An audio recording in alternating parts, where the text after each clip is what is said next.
안녕하세요. 김성길 목사와 함께하는 사람 이야기 제2단원의 G7 과정입니다. 이 시간은 전 시간에 이어서 15-2회가 되겠습니다. 자, 15장은 이 자유에 대한 내용의 결론적인 부분을 다루고 있습니다. 그래서 자유와 책임이라는 주제로 우리가 말씀을 나누고 있습니다. 자유는 인간을 행복하게 하기 위해서 주신 하나님의 선물이죠. 그런데 이 자유는 책임감을 가져야 합니다. 에덴 동산에서 하나님이 주신 자유를 누리던 아담과 하와가 무책임하게 에덴 동산을 지키지 못하고 마귀가 유혹하는 그 유혹에 빠짐으로써 그들은 하나님과의 약속을 깨트리고 범죄하게 됩니다. 이때부터 인간은 참 자유를 잃어버리고 죄의 종이 되어서 살아가기 시작을 한 거죠.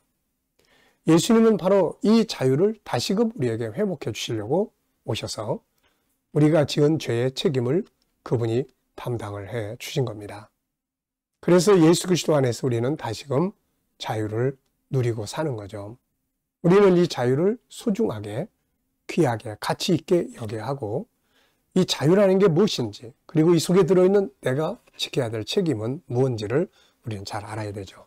자, 그래서 15장에서는 자유와 책임에 대한 이야기를 나누고 있습니다. 참된 자유가 가지고 있어야 될 요소가 5가지인데요. 하나는 자유라고 하지만 모든 게 자유는 아니라는 것, 죄도 있다는 것. 두 번째는 나만의 자유가 아니라 모든 이의 자유가 돼야 된다는 것. 세 번째는 하나님과 창조 질서 안에서 자유는 이루어져야 한다는 것. 자, 네 번째는 자유는 선택과 책임을 함께 갖게 된다는 것입니다. 자, 252쪽입니다. 자유는 선택과 책임을 함께 갖게 됩니다. 자유는 스스로 생각하고 스스로 결정하는 선택의 권한을 갖게 되죠. 그러면서도 그 결과에 대해서 책임을 지게 됩니다. 그러므로 자유를 사용함에 있어서 신중하게 선택할 수 있어야 하는 거죠. 갈라디아 5장 1절에 보면 그리스도께서 우리를 자유롭게 하려고 자유를 주셨으니 그러므로 굳건하게 서서 다시는 종의 멍에를 매지 말라. 13절에는 형제들아 너희가 자유를 위하여 부르심을 입었으나 그러나 그 자유로 육체의 기회를 삼지 말고 오직 사랑으로 서로 종노릇하라. 베드로전서 2장 16절에는 너희는 자유가 있으나 그 자유로 악을 가리는 데 쓰지 말고 오직 하나님의 종과 같이 하라. 이렇게 당부합니다. 자, 자유 속에는 선택이라는 게 있어요. 선택은 해야 될까 말아야 될까에 대한 결정이죠. 자, 선택은 자유입니다. 그러나 그 선택에는 결과가 따르죠. 어떤 사람에게 다가온 결과는 그 사람이 선택한 자유의 결과물입니다. 탕자는 아버지 집을 떠나 모든 재물을 타락한 일에 허비하여 사용하고 말았죠. 그렇게 산 것은 누구의 협박에 의해서 산 것이 아니라 그의 선택이었습니다. 그는 그의 자유의 도구를 방탕으로 사용한 거죠. 그리고 그 결과는 비참했습니다. 돼지우리에서 굶어 죽을 위기에 처하게 됐던 거죠. 자, 누구도 그에게 그렇게 살라고 한 사람은 없습니다. 오로지 아버지 집에서 열심히 살 수 있는 자유도 있고 부지런히 일할 수 있는 자유도 있고 그걸 가져가서 방탕하게 살 자유도 있었던 거죠.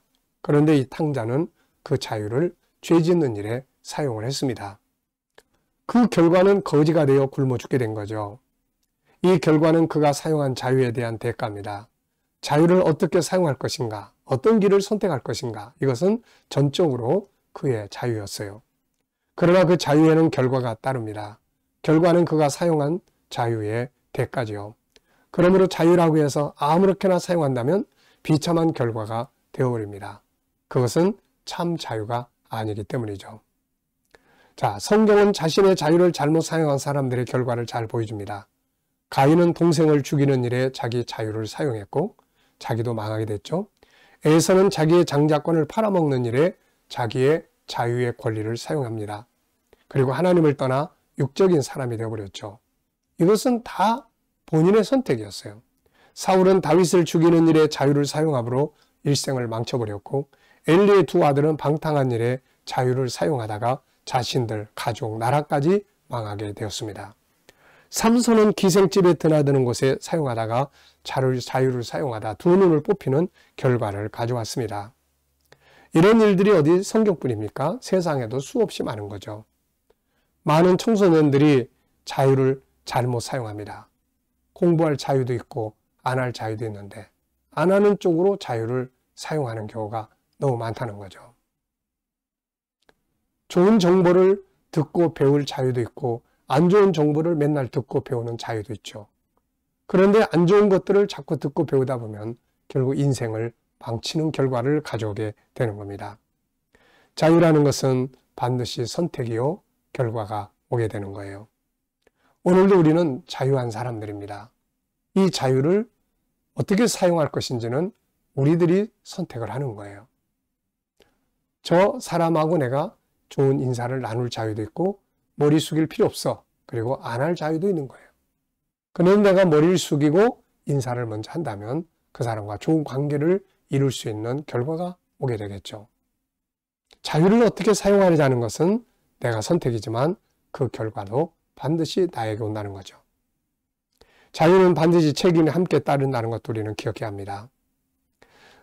반면 자기의 자유를 올바르게 사용함으로 복을 받고 행복한 삶의 길로 간 사람들도 많습니다. 루시라는 여인은 자기의 자유를 시어머니를 섬기고 따라가는 쪽으로 사용하다가 복을 받았고, 노아는 하나님의 말씀을 순종하는 쪽으로 자유를 사용하여 가족이 다 구원을 받았고, 다윗은 하나님의 질서를 지키는 쪽으로 자기의 자유를 사용하여 하나님께 인정을 받습니다. 히스기야 여호사밧은 하나님께 돌아가는 쪽으로 사용하여 복을 받은 왕들이었죠. 다니엘은 믿음의 정체성을 지키는 쪽으로 자기의 자유를 사용해서 바벨론의 총리가 됩니다. 에스더는 자기의 목숨을 부지하기 위해 자기의 자유를 숨는 쪽으로 사용하지 않고 죽으면 죽으리라는 사명의 결단을 내린 쪽으로 사용해 자신과 민족을 구원하는 승리를 가져온 겁니다. 바울 사도는 스스로 종노릇하는 데 사용하여 사람을 구원하는 결과를 가져왔고, 빌립보 감옥에 있을 때 그의 자유를 원망하고 절망하는 쪽으로 사용하지 않고 찬송하며 기도하는 쪽으로 사용을 합니다. 결과는 기적을 만든 거죠. 모든 결과는 그 사람이 선택한 자유에 대한 대가임을 잊지 말아야 합니다. 그래서 바울은 자기의 자유한 권리를 사용하는 일에 주의할 것을 당부하고 있죠. 고린도전서 9장 19절에 내가 모든 사람에게서 자유로우나 스스로 모든 사람에게 종이 된 것은 더 많은 사람을 얻기 위해서라고 말합니다. 오늘 우리는 우리의 자유를 무엇을 위해서 어떻게 사용하고 있는지를 생각을 해봐야 합니다. 자, 그리고 다섯 번째는 참된 자유는 때로는 징계도 필요합니다.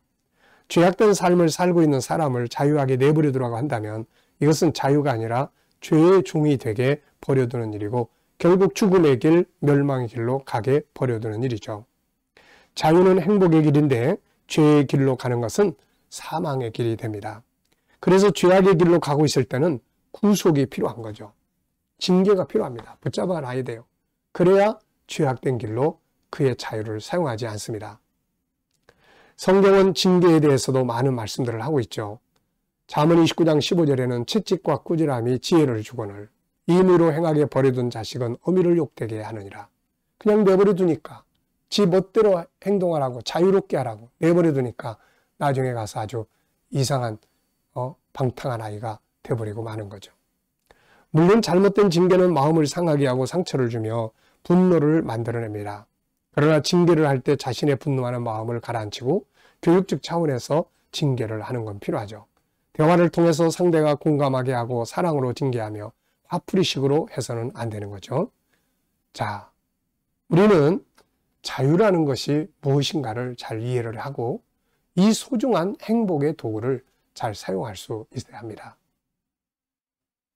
진정한 자유 속에 들어있는 이 5가지 요소들을 우리가 꼭 기억하시고 오늘도 우리가 참 자유를 누리고 다른 사람들을 자유케 하는 삶이 되시길 바랍니다. 이 시간 말씀 여기까지 하고 마치겠습니다. 감사합니다.